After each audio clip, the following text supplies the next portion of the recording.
त्याच्यामध्ये ठेवाल फांदीच्या टकटकी घ्या तू घ्या हो बोट तरी अजिबात केलेलं नाही ते फांदी घे हा बरं हा ठीक आहे ठीक आहे ठीक बोटा सकट घ्या खालून घ्या थोडी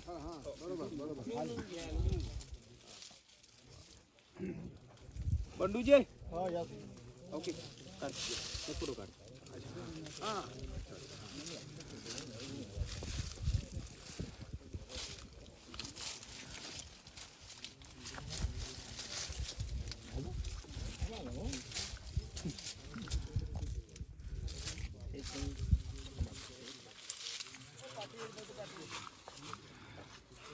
हा जरा एक फोटो काढ तुम्ही काढा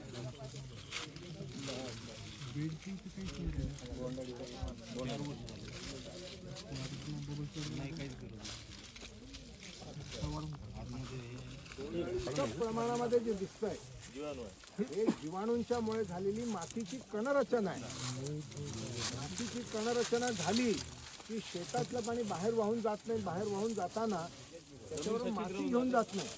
ती सच्छिद्र होते आणि ते पाणी सगळं जे आहे ते भूमातीच्या त्यामुळे हे उत्पादन आपलं जे आहे ते जास्त चांगलं येतं. पूर्ण बिना पेशन एक तरी नाही मारायचं कापला आणि आता हे जे आहे ना ग्लायफोसेट असं मारलं ना थोड्याचा मोठा होतो बरोबर आणि त्याच्यानंतर दिवाळीतलं एक येते ते दोन खूप जातात पहिला बोंड थोड्याचा